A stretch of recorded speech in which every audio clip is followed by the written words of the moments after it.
Shalom, Bapak, Ibu, Saudara-saudari yang dikasihi dimanapun Anda berada. Selamat pagi. Senang kita bertemu kembali dalam Domingos di hari Minggu ini. 20 Februari 2022. Sebelum kita mendengarkan firman Tuhan di hari Domingos ini, mari kita bersatu dalam doa.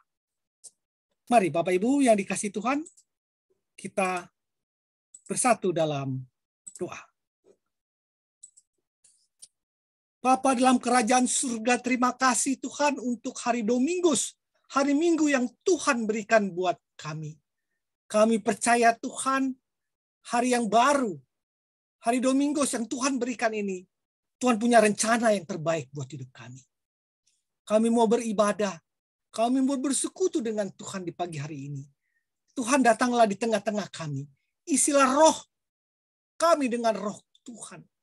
Agar kami boleh melangkah, berjalan, berpikir sesuai dengan kehendak-Mu ya Tuhan. Datanglah Tuhan, kami siap untuk mendengarkan firman-Mu. Berbicaralah Kau ya Bapa. Amin.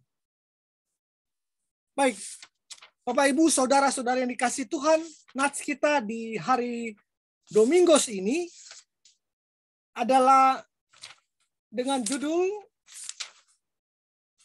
Salib, lambang apa? Salib, lambang apa?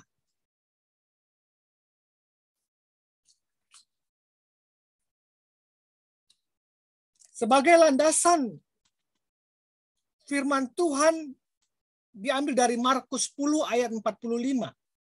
Anak manusia juga datang bukan untuk dilayani, melainkan untuk melayani dan untuk memberikan nyawanya menjadi tebusan bagi banyak orang. Markus 10 ayat 45.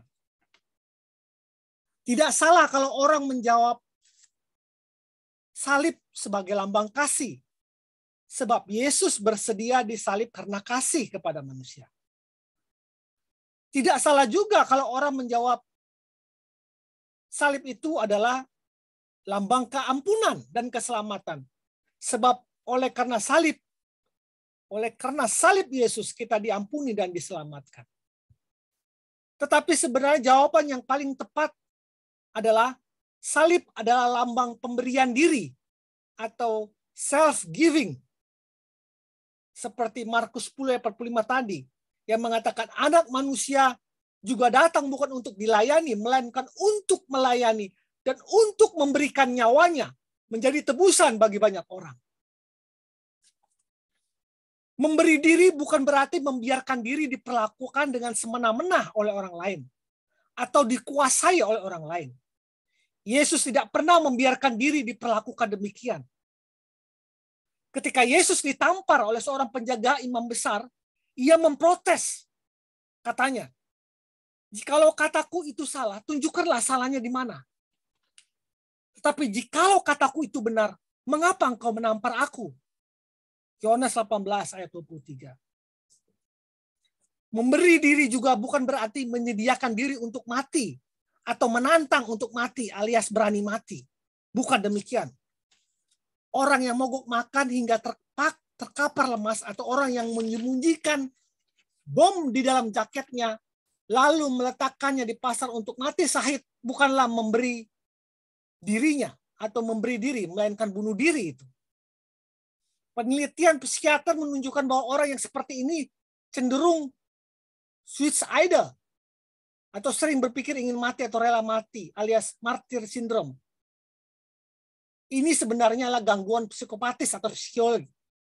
Dalam iman Kristen sama sekali tidak ada dogma tentang mati syahid atau keyakinan akan menerima pahala bila mati untuk kepentingan agama. Yesus tidak pernah mengatakan demikian.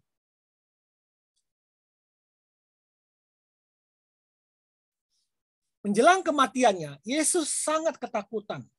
Peluhnya menjadi seperti titik-titik darah yang bertetesan ke tanah. Dan ia meminta, ya Bapakku, jikalau engkau mau, ambillah cawan ini daripadaku. Di situ kita bisa lihat ketakutan dari Tuhan Yesus. Lukas 22 ayat 44. Memberi diri adalah menyediakan diri dengan setulus-tulusnya untuk membela dan menolong orang lain. Memberi diri adalah bersedia mengalahkan kepentingan sendiri demi kepentingan orang lain. Model dari gaya hidup memberi diri adalah Yesus, yang walaupun dalam rupa Allah, tidak menganggap kesetaraan dengan Allah itu sebagai milik yang harus dipertahankan, melainkan telah mengosongkan dirinya sendiri dan mengambil rupa seorang hamba dan menjadi sama dengan manusia. Dan dalam keadaan sebagai manusia, ia telah merendahkan dirinya dan taat sampai mati. Bahkan sampai mati di kayu salib. Filipi 2 ayat 6-8. Memberi diri adalah hidup untuk orang lain tanpa mengharapkan imbalan dalam bentuk apapun. Memberi diri adalah berkorban. Yesus berkata, tidak ada kasih yang lebih besar daripada kasih seorang yang memberikan nyawanya untuk sahabat-sahabatnya. Yohanes 15 ayat 13. Gaya hidup memberi diri betul-betul melawan arus yang lazim di dunia ini. Sebab kebanyakan orang justru berpola hidup mengarah pada self-centris atau kepentingan diri sendiri. Tidak mengherankan bila pada umumnya orang menganggap gaya hidup seperti yang Tuhan Yesus lakukan ini adalah kebodohan bagi mereka yang akan binasa. Kami memberitakan Kristus yang disalibkan untuk orang-orang adalah suatu kebodohan. 1 Korintus 1 ayat 18 dan 23. Sungguh bisa dimengerti bila orang menganggap bahwa gaya hidup Yesus ini bodoh. Adalah bodoh bahwa Yesus tidak melarikan diri beberapa hari sebelum dia ditangkap. Sebenarnya dia bisa melarikan diri dari Taman Getsemani. Sebenarnya Yesus bisa bersembunyi di gurun atau melintasi perbatasan. Yesus kata mereka bodoh bahwa ia tidak menggunakan kesempatan untuk melarikan diri. Tetapi justru disitulah letak kekuatan Yesus. Ia memberi diri. Apa yang merupakan kebodohan bagi orang lain justru merupakan kekuatan atau keunggulan Tuhan Yesus. Kata Paulus, salib memang adalah kebodohan bagi mereka. Tetapi bagi kita yang diselamatkan, pemberitaan itu adalah kekuatan Allah. 1 Korintus 1 ayat 18. Pelayanan Kristiani mungkin juga merupakan kebodohan. Ya, pelayanan di gereja mungkin menurut lazim adalah suatu kebodohan. Mulai memberi waktu, memberi uang, memberi bakat, sampai memberi diri dalam pelayanan. Padahal kita tidak mendapatkan apa-apa dari pelayanan itu. Bodoh bukan? Tetapi justru itulah kekuatan orang yang mendengar panggilan Allah untuk melayani. Kekuatannya terletak pada sikap mau dan bisa memberi dirinya tanpa imbalan sesen pun. Melayani adalah memberi diri. Salib merupakan lambangnya. Adalah ironis kalau orang memakai lambang salib namun gaya hidupnya sama sekali tidak suka memberi dirinya. Jangankan memberi diri, mengalah sedikit pun tidak mau. Maunya selalu menang sendiri, memaksa kehendak sendiri, masa bodoh terhadap persoalan dan kepentingan orang lain. Ironis bila orang memakai lambang salib namun tidak mau merendah, mengalah, berkorban, dan memberi diri. Ada satu cerita yang menarik. Dan ini adalah suatu cerita nyata. Pada suatu musim dingin yang sangat keras dalam Perang Dunia Kedua, ada sebuah rumah sakit di Jerman yang terisolasi. Sudah berapa minggu tiap hari pesawat-pesawat pembom sekutu menjatuhkan bomnya ke pabrik-pabrik di wilayah itu. Rumah sakit itu terletak di tengah industri militer. Akibat isolasi ini, persediaan makanan dan obat-obatan sudah hampir habis. Semua pasien dan perawat tercekam, ketakutan. Tiap hari pesawat pembom terasa semakin mendekat. Jendela-jendela kamar sampai bergetar. Bagaimana kalau rumah sakit ini kena bom?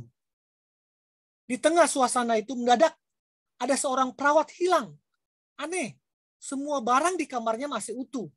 Kecuali spray alas tempat tidurnya juga hilang. Padahal ia perawat yang terkenal disiplin dan berdedikasi.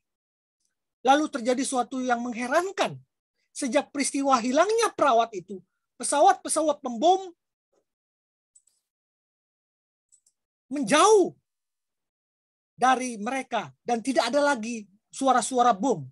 Sejak hilangnya perawat itu, tidak ada lagi pembom dekat-dekat situ, sehingga persediaan makanan dan obat bisa didatangkan lagi. 3 hari kemudian, petugas cerobong asap berteriak, ada seorang tergeletak di atap. Ada seorang tergeletak di atap. Ternyata itu adalah perawat yang hilang itu.